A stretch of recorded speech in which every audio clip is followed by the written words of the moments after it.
നമസ്കാരം. ഗൾഫ് ഫോക്കസിലേക്ക് സ്വാഗതം. ചാന്ദ്ര ദൌത്യങ്ങൾക്ക് നാസയുമായി കൈകോർത്ത UAE ചാന്ദ്ര ഭ്രമണ പഥത്തിൽ ലൂണാർ ഗേറ്റ്വേ സ്ഥാപിക്കുന്നതിൽ രാജ്യം പങ്കാളിയാകും. നാസയുടെ ആർട്ടിമിസ് ദൌത്യത്തിൽ പങ്കാളിയാകുമെന്നും ചന്ദ്രനിലേക്ക് ബഹിരാകാശ സഞ്ചാരിയെ അയക്കുമെന്നും UAE അറിയിച്ചു. US, Japan, Canada, European Union എന്നീ രാജ്യങ്ങൾക്കൊപ്പമാണ് ചാന്ദ്ര ഭ്രമണ പഥത്തിൽ ബഹിരാകാശ നിലയത്തിന് സമാനമായി നിർമ്മിക്കുന്ന ലൂണാർ ഗേറ്റ്വേ സ്ഥാപിക്കുന്നതിൽ UAE പങ്കാളിയാവുക. ലൂണാർ ഗേറ്റ്വേ പദ്ധതിയിലെ പങ്കാളിത്ത പ്രഖ്യാപനം UAE President His Highness Sheikh Mohammed bin Zayed Al നഹ്യാനും UAE വൈസ് പ്രസിഡന്റ് പ്രധാനമന്ത്രിയും ദുബായ് ഭരണാധികാരിയുമായ His Highness Sheikh Mohammed bin Rashid Al മക്തൂമുമാണ് നിർവഹിച്ചത്. പദ്ധതിയിൽ പങ്കാളിയാകുന്നതിന് സന്തോഷം ഇരുവരും പങ്കുവച്ചു. എയർലോക്കിന്റെ നിർമ്മാണം ഉടൻ തുടങ്ങുമെന്നും സമൂഹ മാധ്യമക്കുറിപ്പിൽ ഇരുവരും അറിയിച്ചു. Airlock Mohammed bin Rashid space സെന്ററാണ് രൂപകൽപ്പന ചെയ്യുക.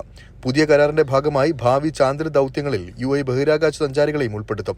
2030 പദ്ധതി പൂർത്തിയാകുന്ന മുറയ്ക്ക് ചന്ദ്രനിലേക്കുള്ള യാത്ര നടക്കുമെന്ന് ദുബായ് കിരീടാവകാശി His Highness Sheikh Hamdan bin Mohammed bin Rashid Al മക്തൂമും പറഞ്ഞു. UAE ബഹിരാകാശ സഞ്ചാരിയും യുവജന വകുപ്പ് മന്ത്രിയുമായ സുൽത്താൻ അൽ നയ്യാദിയും ദൌത്യത്തിൽ പ്രവർത്തിക്കുമെന്നാണ് സൂചന. 24 ദുബായ്. ഇന്ത്യയും സൗദിയും തമ്മിൽ ഈ വർഷത്തെ ഹജ്ജ് കരാറിൽ ഒപ്പുവെച്ചു. കേന്ദ്രമന്ത്രി സ്മൃതി ഇറാനിയും സൗദി ഹജ്ജ് മന്ത്രി തൗഫീഖ് അൽ റബിയുമാണ് കരാറിൽ ഒപ്പുവെച്ചത്. ദ്വിദിന സന്ദർശനത്തിന്റെ ഭാഗമായാണ് കേന്ദ്രമന്ത്രിമാരായ സ്മൃതി ഇറാനിയും വി മുരളീധരനും ജിദ്ദയിലെത്തിയത്. ജിദ്ദയിൽ നടന്ന ചടങ്ങിൽ കേന്ദ്ര ന്യൂനപക്ഷകാര്യമന്ത്രി സ്മൃതി ഇറാനിയും സൗദി ഹജ്ജ് മന്ത്രി തൗഫീഖ് അൽ റബിയുമാണ് 2024 ഹജ്ജ് കരാറിൽ ഒപ്പുവെച്ചത്. 1.25 ലക്ഷം തീർത്ഥാടകർക്ക് ഈ വർഷവും ഇന്ത്യയിൽ നിന്ന് ഹജ്ജ് നിർവഹിക്കാൻ അവസരം ലഭിക്കും. തീർത്ഥാടകർക്ക് മക്കയിലും മദീനയിലും ഉൾപ്പെടെ സൗദിയിൽ മികച്ച സേവനം നൽകുമെന്ന് സൗദി ഹജ്ജ് മന്ത്രി ഉറപ്പു നൽകി. കേന്ദ്ര വിദേശകാര്യ സഹമന്ത്രി വി മുരളീധരനും ചടങ്ങിൽ പങ്കെടുത്തു. 2 ദിവസത്തെ സന്ദർശനത്തിനായി ഇന്നാണ് കേന്ദ്രമന്ത്രിമാർ ജിദ്ദയിലെത്തിയത്. Indian ambassador doctor Suhel Ajaz Khan, consul general Mohammed Shahid Alam തുടങ്ങിയവരും സൗദി ഹജ്ജ് മന്ത്രിയുമായുള്ള കൂടിക്കാഴ്ചയിൽ പങ്കെടുത്തു. വൈകുന്നേരം ജിദ്ദയിലെ റിറ്റ്സ് കാർട്ടൺ ഹോട്ടലിൽ വെച്ച് മന്ത്രിമാർ ഇന്ത്യൻ സമൂഹവുമായി സംവദിച്ചു. പ്രമുഖ ഇന്ത്യൻ വ്യവസായികളും കമ്മ്യൂണിറ്റി പ്രതിനിധികളും പരിപാടിയിൽ സംബന്ധിച്ചു. നാളെ നടക്കുന്ന 3ാമത് ഹജ്ജ് ആൻഡ് ഉംറ കോൺഫറൻസിൽ കേന്ദ്രമന്ത്രിമാർ പങ്കെടുക്കും. ജിദ്ദ സൂപ്പർ ഡോമിൽ നടക്കുന്ന സമ്മേളനം സംഘടിപ്പിക്കുന്നത് സൗദി ഹജ്ജ് മന്ത്രാലയമാണ്. ജലീൽ കണമകലം, 24 ജിദ്ദ. കുവൈറ്റിൽ ബൈ നൌ പേ ലേറ്റർ എന്ന വ്യവസ്ഥ പ്രകാരം വായ്പ നൽകുന്ന വിദേശ കമ്പനികളുമായി കരാറിൽ ഏർപ്പെടുന്നതിന് വ്യാപാരികൾക്ക് വിലക്ക്. കുവൈറ്റ് സെൻട്രൽ ബാങ്കിന്റേതാണ് നടപടി. നിയമം ലംഘിക്കുന്നവർക്ക് പേയ്മെന്റ് സേവനങ്ങൾ നൽകുന്നത് വിലക്കുമെന്നും കുവൈറ്റ് സെൻട്രൽ ബാങ്ക് വ്യക്തമാക്കി. പണം പിന്നീട് അടച്ചാൽ മതിയെന്ന വ്യവസ്ഥയിൽ ഉൽപ്പന്നങ്ങളുമായി മുങ്ങുന്ന ഇടപാടുകാരെ സംബന്ധിച്ച പരാതികളേറിയ സാഹചര്യത്തിലാണ് നടപടി. ശൈത്യകാലത്തോടനുബന്ധിച്ചുള്ള ഇടക്കാല അവധിക്ക് ശേഷം ഖത്തറിലെ സ്കൂളുകൾ നാളെ തുറക്കും. ക്രിസ്മസ് പുതുവത്സര അവധി കഴിഞ്ഞാണ് ഇന്ത്യൻ സ്കൂളുകളിലടക്കം വിദ്യാർത്ഥികൾ നാളെ ക്ലാസ് മുറികളിൽ തിരിച്ചെത്തുന്നത്. സർക്കാർ സ്വകാര്യ സ്കൂളുകളിലും കിൻഡർ ഗാർഡനുകളിലുമായി ഏതാണ്ട് 3.5 ലക്ഷത്തിലധികം വിദ്യാർത്ഥികളാണ് നാളെ ക്ലാസ് മുറികളിൽ തിരിച്ചെത്തുന്നത്. ഇടക്കാല അവധി കഴിഞ്ഞെത്തുന്ന വിദ്യാർത്ഥികളെ തിരികെ സ്വീകരിക്കാനുള്ള തയ്യാറെടുപ്പിന്റെ ഭാഗമായി അധ്യാപകേതര ജീവനക്കാർ ഇന്ന് തന്നെ സ്കൂളുകളിൽ തിരിച്ചെത്തിയിരുന്നു. രാജ്യത്തുടനീളം 214 സർക്കാർ സ്കൂളുകളും 63 സർക്കാർ കിൻഡർ ഗാർഡനുകളും പ്രവർത്തിക്കുന്നുണ്ട്. 115 സ്വകാര്യ കിൻഡർ ഗാർഡനുകളും 230 സ്വകാര്യ സ്കൂളുകളുമാണ് ഖത്തറിലുള്ളത്. നാളെ സ്കൂളുകൾ തുറക്കുന്ന വിവരം മാനേജ്മെന്റുകൾ കഴിഞ്ഞ ദിവസം തന്നെ മൊബൈൽ സന്ദേശമായി രക്ഷിതാക്കൾക്ക് അയച്ചിരുന്നു. ഇന്ത്യൻ സ്കൂളുകളിൽ ഈ വർഷത്തെ 2ാം സെമസ്റ്ററിലേക്കുള്ള ക്ലാസുകളാണ് നാളെ പുനരാരംഭിക്കുന്നത്. അതേസമയം ഖത്തറിലെ സർക്കാർ കിൻഡർ ഗാർഡനുകളിൽ ഈ വർഷം മുതൽ 3 വയസ്സ് മുതലുള്ള കുട്ടികൾക്ക് പ്രവേശനം അനുവദിക്കുമെന്ന് അധികൃതർ അറിയിച്ചിട്ടുണ്ട്. കഴിഞ്ഞ വർഷം രാജ്യത്തെ 3 കിൻഡർ ഗാർഡനുകളിൽ പരീക്ഷണാടിസ്ഥാനത്തിൽ 3 വയസ്സ് പ്രായമുള്ള കുട്ടികൾക്ക് പ്രവേശനം നൽകിയിരുന്നു. ഇത് വിജയമായതിന് പിന്നാലെയാണ് എല്ലാ കിൻഡർ ഗാർഡനുകളിലും 3 വയസ്സ് മുതലുള്ള കുട്ടികൾക്ക് പ്രവേശനം അനുവദിക്കാനുള്ള തീരുമാനമുണ്ടായത്. നാളെ സ്കൂളുകൾ വീണ്ടും തുറക്കുന്നതോടെ അതിരാവിലെ മുതൽ റോഡുകളിലും തിരക്കായി തുടങ്ങും. അൻവർ പാലേരി, 24 ദോഹ. ഓൺലൈൻ വ്യാപാര മേഖലയിൽ സൗദി അറേബ്യ വൻ വളർച്ച നേടിയതായി റിപ്പോർട്ട്. ഇ-കൊമേഴ്സ് സ്ഥാപനങ്ങൾക്കുള്ള രജിസ്ട്രേഷനുകൾ അനുവദിക്കുന്നതിലും വർധനവാണുള്ളത്. ഓൺലൈൻ വ്യാപാര മേഖലയിൽ സൗദി അറേബ്യ വൻ വളർച്ച സ്വന്തമാക്കിയതായാണ് സൗദി വാണിജ്യ മന്ത്രാലയം പുറത്തുവിട്ട ഏറ്റവും പുതിയ കണക്കുകൾ ചൂണ്ടിക്കാട്ടുന്നത്. ഇ-കൊമേഴ്സ് സ്ഥാപനങ്ങൾക്കുള്ള രജിസ്ട്രേഷനുകൾ അനുവദിക്കുന്നതിൽ 2022 അപേക്ഷിച്ച് 2023 വൻ വർധനവാണ് രേഖപ്പെടുത്തിയത്. 2023 4ാം പാദത്തിൽ 37,481 സ്ഥാപനങ്ങൾക്കാണ് രാജ്യത്ത് രജിസ്ട്രേഷൻ അനുവദിച്ചത്. 2022 4ാം പാദത്തെ അപേക്ഷിച്ച് 24% വർധനമാണ് ഇതിൽ രേഖപ്പെടുത്തിയത്. 30,190 രജിസ്ട്രേഷനുകളായിരുന്നു 2022 4-ാം പാദത്തിൽ രാജ്യത്ത് അനുവദിച്ചത്. 2023 4-ാം പാദത്തിൽ ഏറ്റവും കൂടുതൽ രജിസ്ട്രേഷനുകൾ അനുവദിച്ചത് തലസ്ഥാന നഗരിയായ റിയാദിലാണ്. 15,074 രജിസ്ട്രേഷനുകളാണ് ഇവിടെ മാത്രം അനുവദിച്ചത്. 9,529 രജിസ്ട്രേഷനുകൾ നടന്ന മക്കയാണ് തൊട്ടുപിന്നിൽ. കിഴക്കൻ പ്രവിശ്യയിൽ 6,011 രജിസ്ട്രേഷനുകളാണ് ഉണ്ടായത്.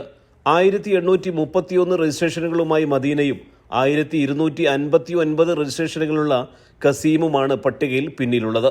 മറ്റ് പ്രവിശ്യകളിൽ നിന്നായി 3,769 രജിസ്ട്രേഷനുകളും 2023 4-ാം പാദത്തിൽ സൗദിയിൽ അനുവദിച്ചു. സുബൈറുദ്ദൂർ, 24 ദമ. ഖത്തറിൽ വാഹനമോടിക്കുന്നവർ ചുവപ്പ് സിഗ്നൽ ലംഘിച്ചാൽ പിഴയ്ക്കൊപ്പം വാഹനം പിടിച്ചെടുക്കുന്നത് ഉൾപ്പെടെയുള്ള ശിക്ഷ ലഭിക്കുമെന്ന് ആഭ്യന്തര മന്ത്രാലയത്തിന്റെ മുന്നറിയിപ്പ്. സിഗ്നലുകളിൽ ചുവപ്പ് ലൈറ്റ് തെളിഞ്ഞിട്ടും വാഹനം മുന്നോട്ടെടുത്താൽ നിലവിൽ 6,000 റിയാലാണ് പിഴ. ഇതിനു പുറമെ ഇത്തരം നിയമലംഘനങ്ങൾക്ക് 90 ദിവസം വരെ വാഹനം കസ്റ്റഡിയിൽ വയ്ക്കാൻ ട്രാഫിക് വിഭാഗം ഡയറക്ടർക്ക് അധികാരമുണ്ടായിരിക്കും. സംസ്ഥാന സ്കൂൾ കലോത്സവം കൊല്ലത്ത് പുരോഗമിക്കുമ്പോൾ ദുബായിൽ പഴയകാല കലോത്സവ ഓർമ്മകളിലാണ് മുൻ കലാതിലകം രാധിക നാരായണൻ. വർഷങ്ങളോളം യുവജനോത്സവ വേദികളിലെ താരമായിരുന്ന രാധിക ഇപ്പോൾ ദുബായിലും കലാമേഖലയിൽ തന്നെ സജീവമാണ്.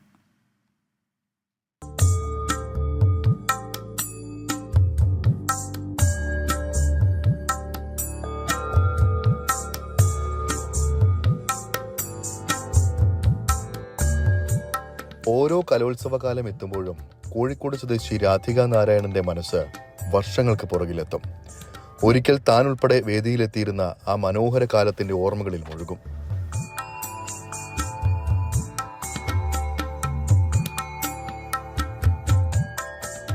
കലോത്സവം എന്നാൽ അത്രമേൽ ജീവനാണ് രാധികയ്ക്ക്.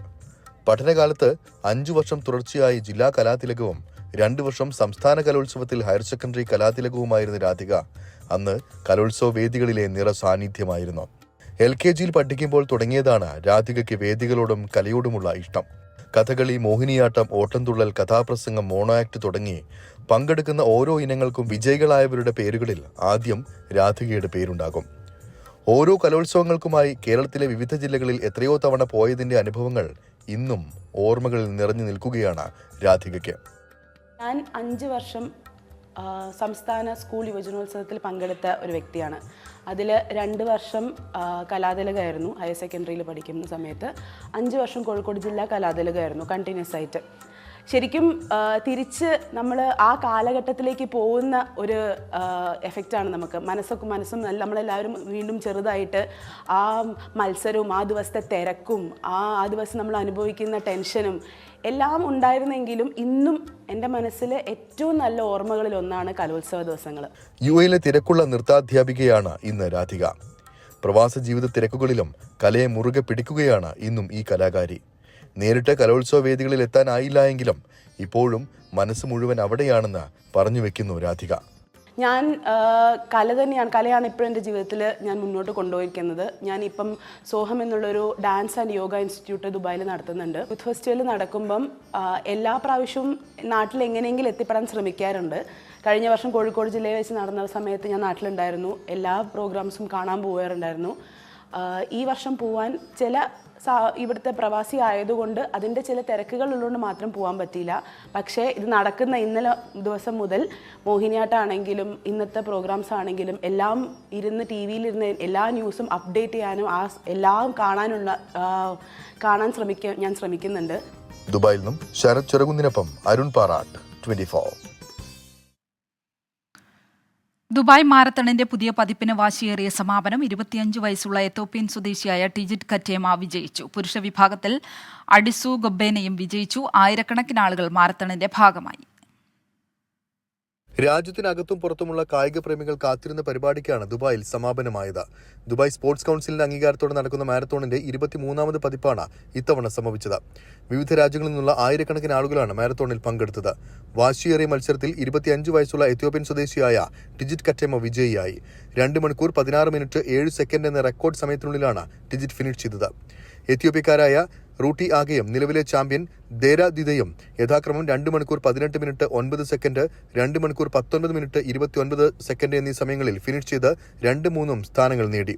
പുരുഷ വിഭാഗത്തിൽ അഡിസു ഗബ്ബേന വിജയിയായി. 42 കിലോമീറ്ററായിരുന്നു മാരത്തണിന്റെ ദൂരം. ദുബായ് പോലീസ് അക്കാദമിക്ക് സമീപത്തു നിന്നാണ് മാരത്തൺ ആരംഭിച്ചത്. മത്സരാധിഷ്ഠിത മാരത്തൺ കൂടാതെ എലൈറ്റ് അമേച്ചർ ഓട്ടക്കാർക്കായി 10 കിലോമീറ്റർ വിഭാഗത്തിലും തുടക്കക്കാർക്ക് മറ്റുമായി 4 കിലോമീറ്റർ ഫൺ റണ്ണും അരങ്ങേറിയിരുന്നു. 24 ദുബായ്.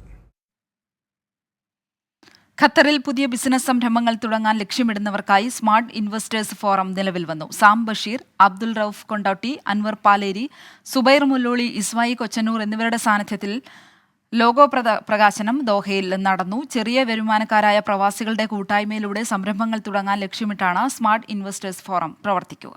മറ്റു വാർത്തകൾ നോക്കാം. സമസ്ത പ്രസിഡന്റ് സ്ഥാനത്ത് താൻ പോരെങ്കിൽ മാറ്റണമെന്ന് ജിഫ്രി മുത്തുക്കോയ തങ്ങൾ. സംഘടന മഹത്തായി നിലനിൽക്കണം. സമസ്തയ്ക്ക് പല സംഘടനകളുമായും ബന്ധമുണ്ടാകും. സമുദായത്തിൽ ഭിന്നിപ്പുണ്ടാക്കാൻ പണ്ഡിതന്മാർ ശ്രമിക്കരുത്. മഹാന്മാർ കാണിച്ച മാർഗത്തിനോട് പിൻപറ്റുകയാണ് വേണ്ടതെന്നും ജിഫ്രി മുത്തുക്കോയ തങ്ങൾ പറഞ്ഞു. ജാമിയ നൂരിയ വാർഷിക സമ്മേളനത്തിന്റെ സമാപന ചടങ്ങിലായിരുന്നു പരാമർശം. ഈ പ്രസ്ഥാനത്തിന് ഏതെങ്കിലും നിലക്കുള്ളതായ വിള്ളലോ പൊള്ളലോ ഏൽപ്പിക്കുന്നതായ പ്രവർത്തനം നിങ്ങൾ ആരുടെ ഭാഗത്തുനിന്നും ഉണ്ടാവാൻ പാടില്ല എല്ലാവരെയും ഉണർത്തുക. ഇതിന് നേതൃത്വം നൽകുന്നവർ അതിന് അർഹതയില്ലെങ്കിൽ അത് അർഹരായവരെ അതിൻ്റെ സ്ഥാനത്ത് നിങ്ങൾ കൊണ്ടുവരിക. അത്രേ പറയാം. അല്ലാത്ത ഞാനിപ്പോൾ അതിൻ്റെ പ്രസിഡന്റാണ്, എന്നെ പറ്റില്ല എന്നുണ്ടെങ്കിൽ ആ സ്ഥാനത്ത് തന്നെ ഒഴിവാക്കാം. അതേ പറയട്ടെ. മറ്റൊരു ആളുകളെ കൊടുന്നുകൊണ്ട് ആ സ്ഥാപനത്തിനെ ഈ സംഘടനയെ വളർത്താൻ വേണ്ടി നിങ്ങൾ ശ്രമിക്കണം. നമ്മളേക്കൊന്നുമല്ല പോരായ്മ. സമുദായത്തിന്റെ അസ്തിത്വം ഉയർത്തിപ്പിടിക്കാൻ ഭിന്നതകൾ ഒഴിവാക്കണമെന്ന് മുസ്ലിം ലീഗ് സംസ്ഥാന അധ്യക്ഷൻ പാണക്കാട് സാദിഖ് അലി ശിഹാബ് തങ്ങൾ. ഇരകോർത്ത് കാത്തിരിക്കുന്ന ചൂണ്ടയിൽ സമുദായം വീഴരുത്. സമുദായവുമായി ബന്ധപ്പെട്ടതെല്ലാം വിവാദമാക്കാൻ ചിലർ ശ്രമിക്കുന്നുണ്ട്. നമുക്കെതിരായ അജണ്ടകൾ തിരിച്ചറിയണമെന്നും സാദിഖ് അലി ശിഹാബ് തങ്ങൾ. ഇന്ന് നമ്മൾ ഏറ്റവും ശ്രദ്ധിക്കേണ്ടത് നമ്മുടെ അജണ്ടകൾ നമ്മൾ തന്നെ നിർണ്ണയിക്കണം എന്നുള്ള കാര്യമാണ്. പക്ഷേ മുസ്ലിം സമൂഹത്തിൻ്റെ ഒരു കുഴപ്പം എന്നുള്ളത്, മറ്റുള്ളവർ നമുക്ക് അജണ്ട ഇട്ട് തരും, നമ്മൾ ആ അജണ്ടയിൽ ഇങ്ങനെ ചൂണ്ട കുത്തിക്കൊണ്ടിരിക്കുന്നുള്ളതാണ്. അജണ്ടയുടെ ഇരകൾ നമുക്കിട്ട് നമ്മൾ ആ ഇരകൾ തൊട്ട് ആ ചൂണ്ട കുത്തുന്ന ആൾക്കാരായി കേരളത്തിലെ മുസ്ലിങ്ങൾ ഒരു തരം അശ്രദ്ധയോടെയാണ് മുന്നോട്ട് പോകുന്നത്. ഇവിടെയാണ് നമ്മൾ എന്താണ് നമ്മുടെ അജണ്ട എന്ന് നമ്മൾ തന്നെ തീരുമാനിക്കേണ്ടത്. പ്രധാനമന്ത്രി നരേന്ദ്രമോദിക്കെതിരായ വിവാദ പരാമർശത്തിൽ 3 മാലദ്വീപ് മന്ത്രിമാർക്ക് സസ്പെൻഷൻ. വിഷയത്തിൽ ഇന്ത്യ ഔദ്യോഗികമായി അതൃപ്തി അറിയിച്ചതിന് പിന്നാലെയാണ് നടപടി. മന്ത്രിയുടെ പരാമർശം രാജ്യത്തിന്റെ നിലപാടല്ലെന്ന് മാലദ്വീപ് അറിയിച്ചിരുന്നു. വിവാദ പരാമർശത്തിനെതിരെ വ്യാപക പ്രതിഷേധമുയർന്ന പശ്ചാത്തലത്തിലാണ് നടപടി. പ്രധാനമന്ത്രി നരേന്ദ്രമോദിക്കെതിരായ വിവാദ പരാമർശത്തിൽ 3 മന്ത്രിമാർക്കെതിരെയാണ് മാലദ്വീപ് സർക്കാർ നടപടിയെടുത്തത്. മന്ത്രിമാരായ മറിയം ഷിവൂന, മൽഷൻ, ഹസൻ സിഹാൻ എന്നിവരെ സസ്പെൻഡ് ചെയ്തു. മാലദ്വീപ് വക്താവ് ഇബ്രാഹിം ഖലീൽ സസ്പെൻഷൻ സ്ഥിരീകരിച്ചു. എന്നാൽ മന്ത്രി ഹസൻ സിഹാൻ ഇക്കാര്യം നിഷേധിച്ചു. മന്ത്രി മറിയം ഷിവൂന നടത്തിയ പരാമർശത്തിൽ ഇന്ത്യ മാലദ്വീപിനെ ഔദ്യോഗികമായി അതൃപ്തി അറിയിച്ചിരുന്നു. മന്ത്രിയുടെ പരാമർശം വ്യക്തിപരമെന്നും സർക്കാരിന്റെ നിലപാടല്ലെന്നും മാലദ്വീപ് പ്രസ്താവന ഇറക്കി. നരേന്ദ്രമോദി ലക്ഷദ്വീപ് സന്ദർശിച്ചതിന് പിന്നാലെയാണ് മാലദ്വീപ് മന്ത്രിമാർ വിവാദ പരാമർശങ്ങൾ നടത്തിയത്. ഇന്ത്യ മാലദ്വീപിൽ നിന്നും വിനോദസഞ്ചാരികളുടെ ശ്രദ്ധ മാറ്റാൻ ശ്രമിക്കുകയാണെന്നാണ് ആരോപണം ഉയർന്നത്. സംഭവത്തിൽ സമൂഹ മാധ്യമങ്ങളിൽ വ്യാപക പ്രതിഷേധം ഉയർന്നിരുന്നു.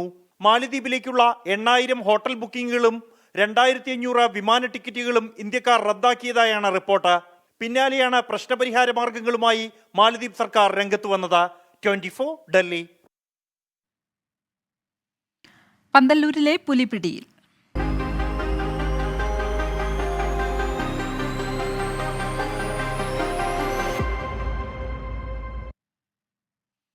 കേരള തമിഴ്നാട് അതിർത്തിയായ പന്തല്ലൂരിൽ 3 വയസ്സുകാരിയെ കടിച്ചു കൊലപ്പെടുത്തിയ പുലിയെ പിടികൂടി. മണിക്കൂറുകൾ നീണ്ട ശ്രമത്തിനൊടുവിൽ പന്തല്ലൂർ അംബ്രോസ് വളവിന് സമീപത്തെ ചതുപ്പിൽ നിന്നാണ് പുലിയെ കണ്ടെത്തിയത്. പിടികൂടിയ പുലിയെ നാട്ടുകാരെ കാണിക്കാത്തതിനെ തുടർന്ന് പ്രതിഷേധമുണ്ടായി. പ്രതിഷേധക്കാരെ പോലീസ് ബലം പ്രയോഗിച്ച് നീക്കി. പുലിയെ പിടികൂടിയതോടെ ഗൂഡല്ലൂർ നിവാസികളുടെ ദിവസങ്ങൾ നീണ്ട ആശങ്കകൾക്കാണ് വിരാമമാകുന്നത്. എന്നാൽ നാട്ടുകാരുടെ പ്രധാന ആവശ്യം നരഭോജി കടുവയെ വെടിവെച്ച് കൊല്ലണം എന്നതാണ്. അധികൃതരുടെ അനാസ്ഥയിൽ പ്രതിഷേധിച്ച് റോഡ് ഉപരോധിച്ച നാട്ടുകാരെ പോലീസ് വിരട്ടിയോടിച്ചു.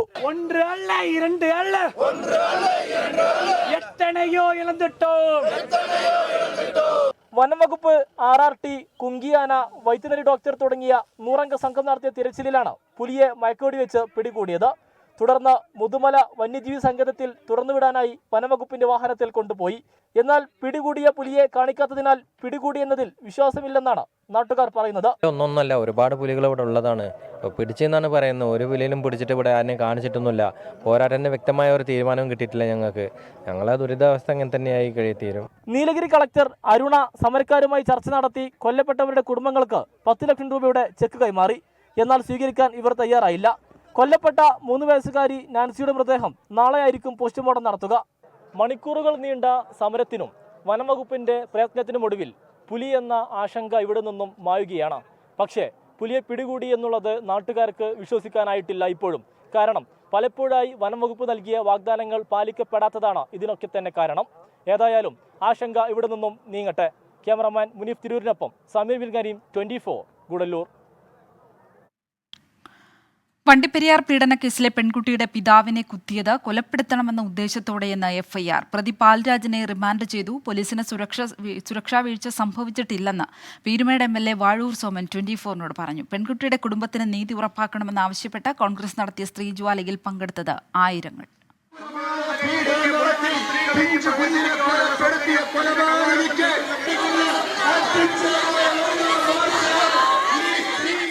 കരിങ്കടലായി വണ്ടിപ്പെരിയാറിലെ കോൺഗ്രസ് സ്ത്രീജ്വാല.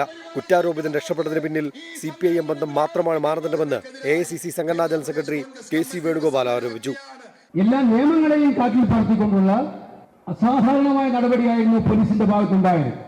അന്വേഷണത്തിന് നാൾവഴികളിലെല്ലാം സംരക്ഷിക്കാൻ വേണ്ടിയിട്ടുള്ള പ്രതിയെ സംരക്ഷിക്കാൻ വേണ്ടിയിട്ടുള്ള കവചമൊരുക്കുകയായിരുന്നു പോലീസ് ആത്യന്തം ചെയ്തത്. പെൺകുട്ടിയുടെ കുടുംബത്തിന് നേരെ നടന്നത് UP മോഡൽ ആക്രമണമെന്ന് പ്രതിപക്ഷ നേതാവ് VD സതീശൻ. ഇന്നലെ ഇവിടെ നടന്നത് UPയിലെ ഉന്നാവോയിൽ നടന്ന അതേ സംഭവമാണ്.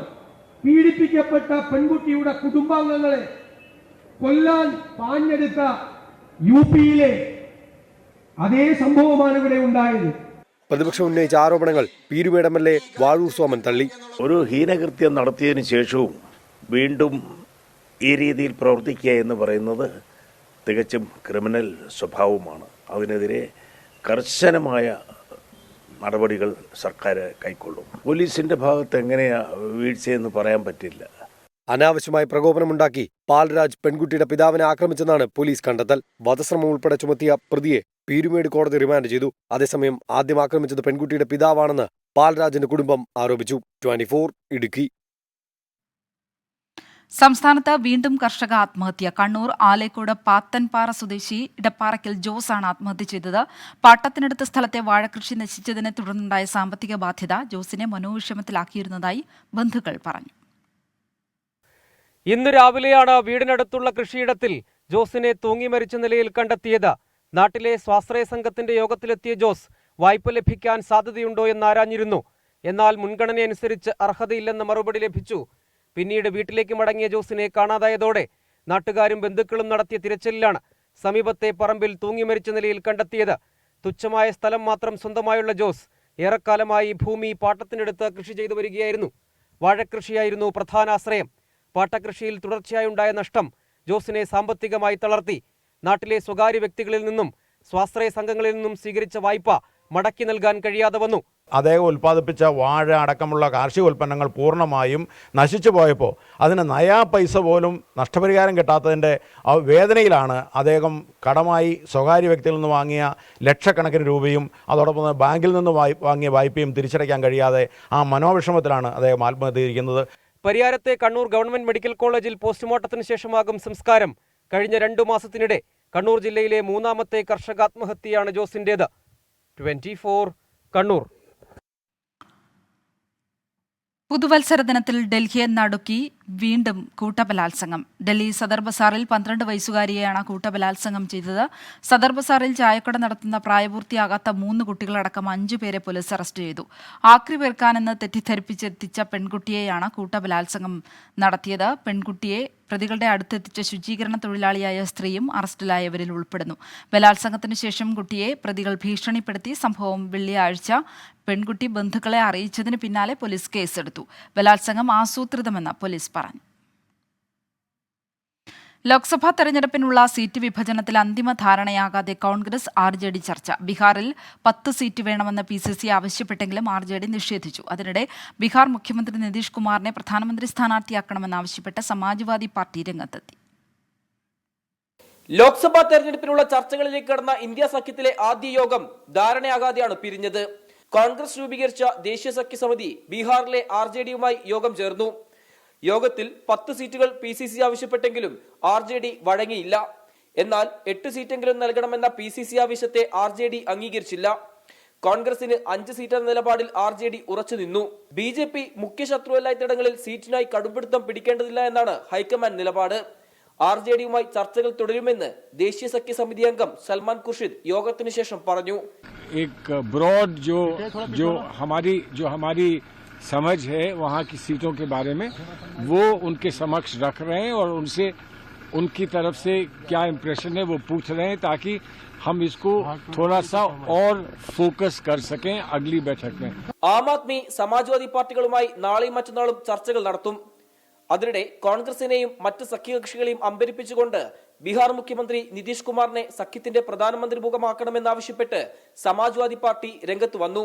സീറ്റ് വിഭജനത്തിൽ കോൺഗ്രസിനോട് വിട്ടുവീഴ്ചയില്ലാത്ത നിലപാടിൽ JDയുവും സമാജ്വാദി പാർട്ടിയും ഉറച്ചു നിൽക്കുന്നതിനിടെ ഈ നിലപാട് നിർണായകമാണ്. 24 ഡൽഹി. അവസാന നിമിഷം സ്ഥാനാർത്ഥികളെ പ്രഖ്യാപിക്കുന്നത് ശരിയല്ലെന്ന് ശശി തരൂർ MP. സ്ഥാനാർത്ഥിത്വം നേരത്തെ പ്രഖ്യാപിച്ചാൽ തെരഞ്ഞെടുപ്പിൽ അത് പ്രതിഫലിക്കും. കോൺഗ്രസ് ഇത്തവണ നേരത്തെ നടപടികൾ എടുത്തിട്ടുണ്ടെന്നും ശശി തരൂർ. ലാസ്റ്റ് മിനിറ്റിലാണ് നമ്മളുടെ സ്ഥാനാർത്ഥികളെ പ്രഖ്യാപിക്കുന്നത്. അത് ശരിയല്ല എന്ന അഭിപ്രായം ഞാൻ തുറന്നു പറഞ്ഞിട്ടുണ്ടെങ്കിൽ പുതുമുഖങ്ങൾ വെച്ചാൽ അവർക്ക് 3 ആഴ്ച കൊടുത്താൽ മതിയോ ജനങ്ങളെ പരിചയമുണ്ടാവാൻ? ഞാൻ പറഞ്ഞു നമ്മൾ അഥവാ അവർക്ക് 3 മാസം കൊടുത്തിട്ടെങ്കിൽ ഒരു പക്ഷേ വേറെ റിസൾട്ട് കിട്ടിയിട്ടുണ്ടാവും. ആ സ്ഥാനാർത്ഥിക്ക് എല്ലാ ആവശ്യമുള്ള തയ്യാറാവാനും ഇറങ്ങാനും എല്ലാ ഭാഗത്ത് പോയി ജനങ്ങളെ കാണാനുള്ള സമയം കിട്ടും. ഇത് നല്ലൊരു കാര്യമാണ്. കോൺഗ്രസ് ഈ തവണ കുറച്ച് നേരത്തെ ആക്ഷൻ എടുത്തു.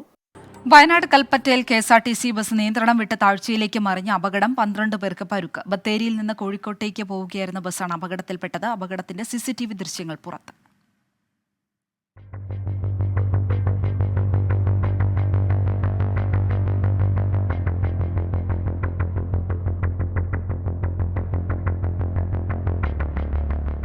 വെള്ളാരംകുന്ന് കിൻഫ്ര പാർക്കിന് സമീപം വൈകിട്ട് 4:30യോടെയാണ് അപകടം. ബത്തേരിയിൽ കോഴിക്കോട്ടേക്ക് പോവുകയായിരുന്ന ബസ് നിയന്ത്രണം വിട്ട് ചുണ്ടേൽ വെള്ളാരംകുന്നിൽ ദേശീയപാതയോട് ചേർന്ന ഹോം സ്റ്റേയുടെ മുറ്റത്തേക്ക് ബസ് മറിയുകയായിരുന്നു. 59 യാത്രക്കാരാണ് ബസ്സിലുണ്ടായിരുന്നത്. പരിക്കേറ്റ 12 പേരെ കൽപ്പറ്റയിലെ വിവിധ ആശുപത്രികളിലേക്ക് മാറ്റി. ഒരാളുടെ പരിക്ക് ഗുരുതരമാണ്.